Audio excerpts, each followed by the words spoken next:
메르스가 온 땅을 흔들고 있습니다.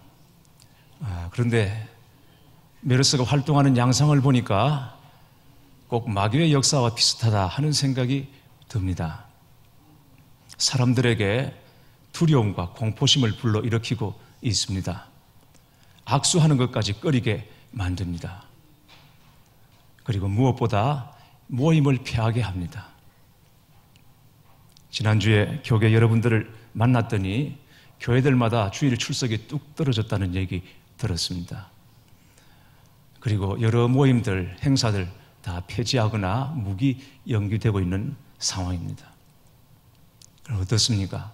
메르스와 마귀의 역사가 꼭 비슷한 것 같지 않습니까? 그래서 어떤 분들은 메르스의 활동을 꺾어주시도록 대적 기도를 하자 하는 말까지 하고 있습니다. 하지만 세상에서 우리가 두려워할 일이 어디 메르스뿐이겠습니까? 아침에 일어나서 밤에 자리에 누울 때까지 우리는 두려운 세상 가운데서 삽니다. 심지어 꿈에서까지 두려움에 시달리기도 합니다. 2차 세계대전 당시 전쟁으로 인해서 죽은 사람들이 30만 명이었습니다. 그런데 아들과 남편을 전장에 보내놓고 두려워하고 불안에 떨다가 죽은 사람은 100만 명이 넘는다고 합니다.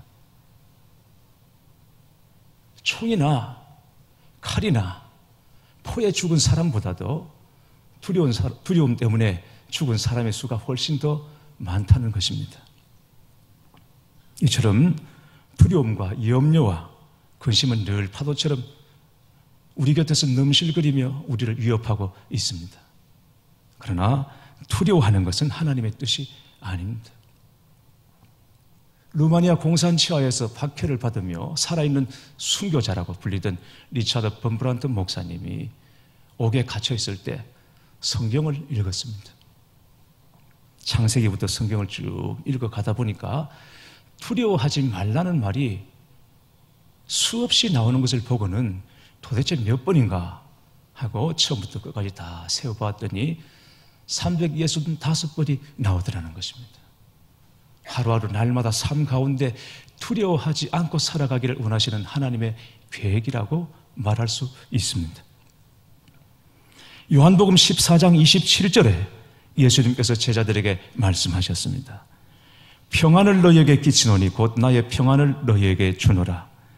내가 너희에게 주는 것은 세상이 주는 것과 같지 아니하리라. 너희는 마음에 근심하지도 말고 두려워하지도 말라 하셨습니다. 그리고 예수님께서 부활하신 다음에 제자들에게 나타나셔서 하신 첫 일성이 너희에게 평강이 있을지어다 라는 말씀이었습니다. 평강은 두려움이 없는 상태를 말하는 것입니다. 그러면 우리가 어떻게 두려워하지 않고 살 수 있겠습니까? 오늘 본문 18절에 그 해답을 말씀하고 있습니다. 사랑 안에 두려움이 없고 온전한 사랑이 두려움을 내쫓나니 두려움에는 형벌이 있음이라. 두려워하는 자는 사랑 안에서 온전히 이루지 못하였느니라. 사랑 안에 두려움이 없다고 말씀하십니다. 우리 안에 이루어진 하나님의 사랑이 우리에게 담대함을 주고 두려움을 이기게 합니다. 어떤 사람이 자다가 꿈을 꾸었는데 3일 후에 자신이 죽어서 하나님의 심판대 앞에 서게 되리라는 통보를 받았습니다. 꿈이었지만은 꿈 같지 않게 너무 생생했습니다. 그는 죽는 것이 두려웠습니다. 아직 준비가 안 됐다고 생각했기 때문입니다. 그래서 죽음의 사자가 자기를 데리러 오기 전에 먼저 죽음의 사자를 피해서 멀리 도망갔습니다. 꿈에서 예고한 대로 3일 후에 죽음의 사자가 내려와서 그를 데려가기 위해 찾았지만은 어디에서도 그를 찾을 수가 없었습니다. 죽음의 사자는 하는 수 없이 그를 찾지 못한 채 하늘로 올라갔습니다. 그런데 하늘에 가서 보니 놀라운 일이 거기 벌어져 있었습니다. 그렇게 찾고 찾던 그 사람이 죽어서 먼저 와 있더라는 것입니다. 죽지 않으려고 도망쳤지만 죽음의 공포에 질려서 사자가 오기도 전에 먼저 죽어 있었던 것입니다. 사람이 가지고 있는 본질적인 두려움은 죄로 말미암아 받게 될 심판과 형벌에 대한 두려움입니다. 아담과 하와가 하나님께 불순종하여 죄를 범하고 난 다음에 두려움으로 인하여 하나님을 피해 숨었던 그때부터 사람에게는 심판에 대한 두려움이 있습니다. 사람들은 죄를 떠나지 못하고 있습니다. 여전히 죄 가운데 살면서 기껏 하는 말이 아마 신은 없을 것이다. 인생을 즐겨라. 이런 식입니다. 하나님이 살아 계실지도 모른다는 두려움이 사람들 안에 있기 때문입니다. 그러나 예수님께서 십자가에 못 박혀 죽으심으로 모든 사람이 두려워하는 그 죄와 죽음의 심판을 깨뜨리셨습니다. 예수님께서 십자가에 달려 운명하실 때 다 이루었다 하셨습니다. 십자가에서 다 이루셨다라고 말씀하실 때 그 다 이루었다는 것은 하나님의 구원을 다 이루셨다는 말씀인 동시에 하나님의 사랑을 완성하셨다는 말씀이기도 합니다. 그러므로 하나님의 사랑 안에 거하는 자들은 심판을 두려워할 이유가 없습니다. 예수님께서 십자가에서 우리 죄를 위하여 죽으심으로 이미 우리는 사망에서 생명으로 옮겨졌고 모든 저주와 형벌에서 자유함을 얻었기 때문입니다. 우리가 아직 죄인 되었을 때에 하나님께서 먼저 우리를 사랑하시고 조건 없이 우리를 용서해 주시고 하나님과 원수되었던 관계를 풀어주시고 화목하게 하시며 사랑받는 하나님의 아들, 딸로 살게 해주신 것입니다. 그러므로 예수님의 십자가를 믿고 의지하면 두려움을 이기고 담대함을 얻게 됩니다. 오늘 이 믿음이 여러분 안에 다시 분명해지기를 주님의 이름으로 축원합니다.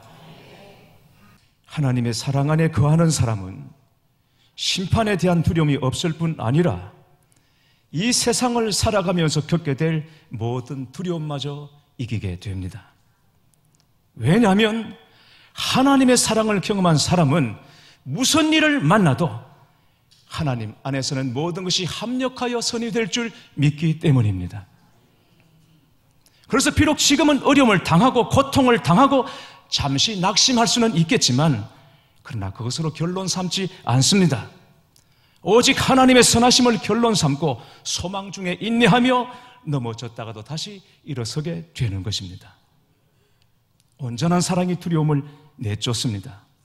그러나 사랑 안에 거하지 아니하면 두려워할 수밖에 없습니다. 마태복음 25장에 나오는 달란트 비유를 여러분이 잘 아실 것입니다.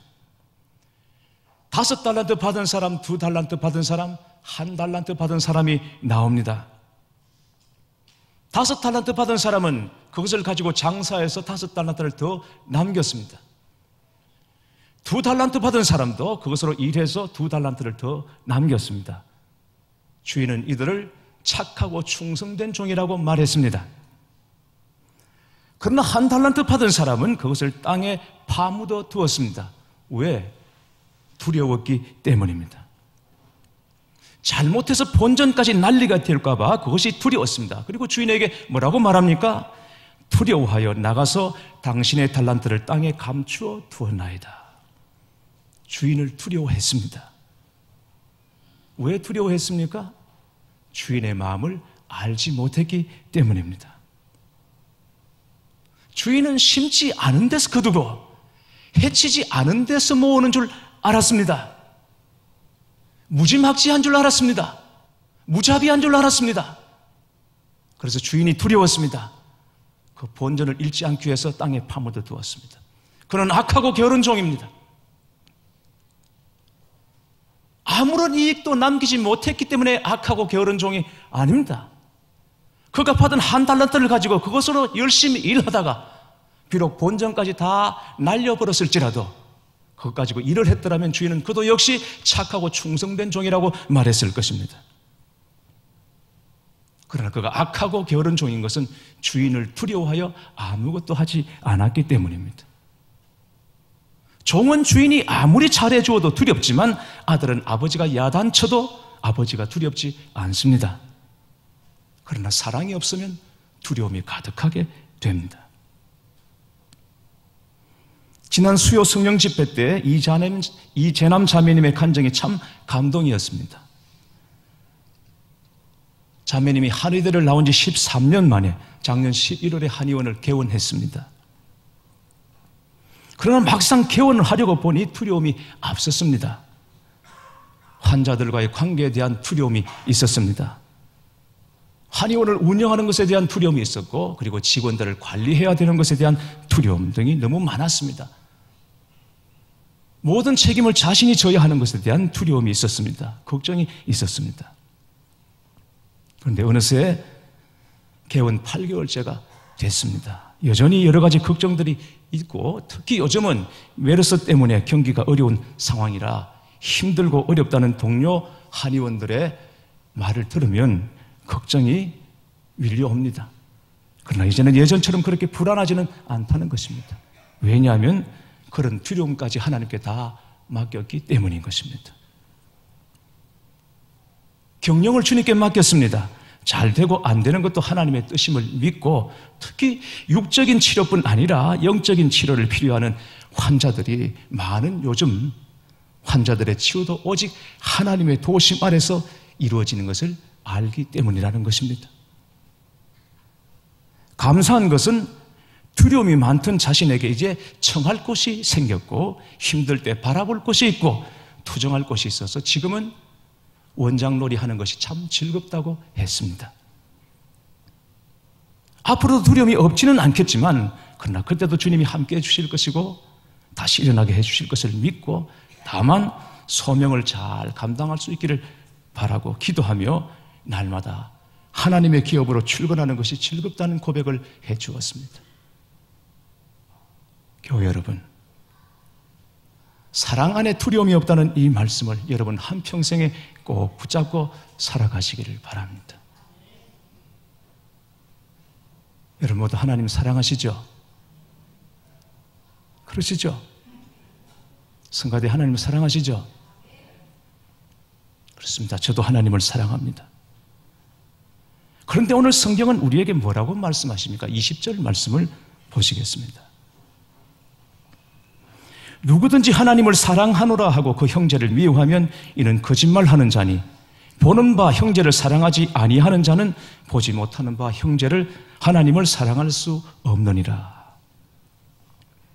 내가 하나님의 사랑을 입었습니다. 내가 하나님의 은혜를 받았습니다. 우린 다 그렇게 고백합니다. 그렇다면 내가 받은 사랑과 은혜가 형제들을 통해서 나타나고 흐르고 있는지를 점검해 보셔야 합니다. 요한 사도는 눈에 보이는 형제를 사랑하지 못하면서 보이지 않는 하나님은 사랑할 수 없다라고 말합니다. 하나님을 사랑하는 것과 형제를 사랑하는 것은 별개가 아니고 두 개가 아니고 한 가지 계명이기 때문입니다. 다시 앞으로 가서 18절 말씀 보겠습니다. 18절 하반절에 두려움에는 형벌이 있음이라고 했습니다. 우리가 꼭 기억해야 할 말씀입니다. 두려움에 형벌이 있다는 말씀이 무슨 뜻이겠습니까? 그리스도인이라고 하면서도 늘 두려움에 사로잡혀 사는 사람이 있다면 다른 형벌이 아니라 그 두려움 자체가 그에게 형벌이 된다는 것입니다. 대부분의 그리스도인들은 천국에 대한 소망을 가지고 있습니다. 언제라도 하나님이 부르시면 천국 갈 수 있나 물으시면 아멘이라고 대답합니다. 근데 다시 진지하게 지금 죽어도 천국 갈 수 있나? 라고 물으면 아직 준비가 안 됐다고 말합니다.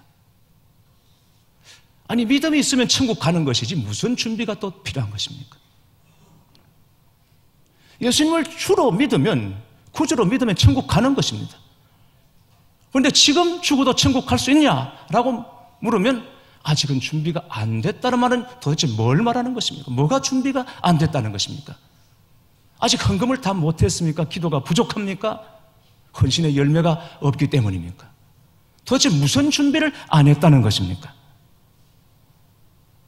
생각해 보니까 지금까지 자기 자신만을 위해서 살았기 때문인 것입니다. 자기만을 위해 산 사람은 하나님 만나는 것이 두렵습니다. 그래서 아직 준비가 안 됐다고 말하는 것입니다. 성경은 처음부터 끝까지 기적 이야기입니다. 창세기부터 요한계시록까지 기적을 떼고 나면 앞표지 뒷표지만 남습니다. 그 기적을 누가 행하셨습니까? 사람이 했습니까? 하나님이 하셨습니까? 하나님이 행하셨습니다.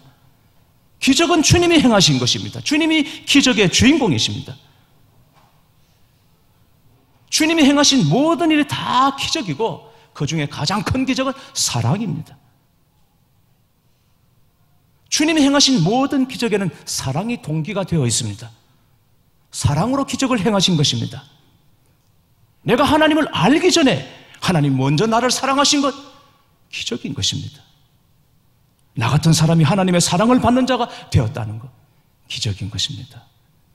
그럼에도 사실 우리는 얼마나 이기적인지 모릅니다. 나름대로 열심히 살았다고 자부해도 따져보면 결국 자기 자신만을 위해서 살아온 것이었습니다. 그러나 그렇다고 하더라도 주님 믿고 기도하면 우리도 사랑을 행할 수 있는 기적의 주인공이 될 수 있습니다. 주님의 말씀입니다. 다만 사랑을 위해서는 우리 마음이 그렇게 절박하지 않은 것이 문제일 뿐입니다. 성령님이 도와주시면 사랑할 수 없는 사람을 사랑하게 되고 성령님이 도와주시면 용서할 수 없는 사람을 용서하게 됩니다. 그러면 두려움이 없어집니다. 심판이 무섭지 않습니다. 오늘 주님 앞에 가도 두려울 것이 하나도 없습니다. 오늘 저녁에 나를 불러가셔도 염려할 것이 없습니다. 죽음이 두렵지 않은데 다른 무엇이 더 두렵겠습니까? 그래서 사랑 안에 두려움이 없다고 말하는 것입니다. 어제 중동 어느 난민촌에서 사역하시는 선교사님으로부터 날아온 편지를 받았습니다.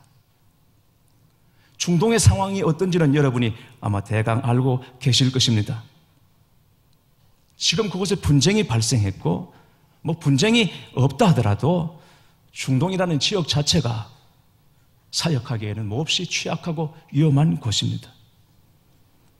그래서 함께 사역하던 팀을 해산하게 되었다고 합니다. 팀원들이 다른 도시로 가거나 본국으로 귀국을 했습니다. 그런 곳에 젊은 부부가 남아서 아이를 키우면서 사역을 하고 있습니다. 그런데 사모님이 한 난민 가정을 방문해서 그들과 얘기를 나누고 있는데 한 아저씨가 들어와서 하는 첫 마디가 인도네시아 사람이냐고 묻더랍니다. 순간 기분이 확 나빠졌다고 합니다. 한국이라고 대답했더니 북한이냐 남한이냐 물어보고는 담배를 권합니다. 거절했더니 혼자서 담배를 뻑뻑 피워댑니다. 그 태도가 너무 못마땅해서 선교사님이 눈밖에 나고 말았습니다. 그리고는 담배를 뻑뻑 피워대면서 실없는 농담을 해대는 것입니다. 현지인 사역을 하면서 방문하다 보면 정말 싫은 사람도 있다고 합니다. 그런 유형을 다 갖춘 사람이었습니다. 그래서 그를 향해 마음의 문이 닫혔다는 것입니다. 그런데 이 아저씨가 장애를 가지고 있는 자신의 아이 이야기를 하고 내전으로 인해서 살던 곳에서 나온 후에 힘들었던 이야기를 쭉 늘어놓았습니다. 이야기를 들어보니까 이 아저씨는 나라와 집과 재산을 잃고 아무것도 할 수 없는 이 난민촌의 현실, 이 현실을 잊기 위해서 농담 등으로 하루하루를 버티고 있었던 것입니다. 그 사람의 속마음을 알게 되자 닫혔던 마음이 다시 열리게 되었습니다. 헤어질 때 그 아저씨가 선교사님 부부를 꼭 식사에 초대하고 싶다고 자기 집에 방문해달라는 부탁을 했습니다. 집으로 돌아오면서 자신 안에 아직도 인도네시아, 말레이시아, 중국 등은 한국 사람보다 못하다, 이런 편견이 있는 것을 보았고 대접받기 바라고 사람의 겉모습만 보고 판단하는 것을 알고는 집으로 돌아오는 중에 계속 회개했다고 합니다. 그리고 마지막에 기도 부탁을 했습니다. 하나님의 사랑으로 이 사람들을 사랑할 수 있게 해달라는 것과 어떤 도전과 방해 앞에서도 흔들리지 않고 하나님께서 허락하시는 동안 사명을 감당할 수 있는 힘을 달라는 기도 부탁을 했습니다. 우리가 다 하나님을 사랑한다고 고백하지만 그러나 하나님이 먼저 우리를 사랑하셨기에 이 고백이 있는 것입니다. 사랑은 하나님께 속한 것입니다. 사랑은 주님의 것입니다. 다만 중요한 것은 우리의 작은 순종이요 실천입니다. 작지만 순종하여 움직이는 사람이 살아있는 믿음의 사람입니다. 이 한 주간도 하나님의 온전한 사랑 안에 여러분 모두 다 거하시고 작은 사랑이라도 나누시고 행하시면서 두려움 없는 담대한 삶을 살아가시기를 주님의 이름으로 축원합니다.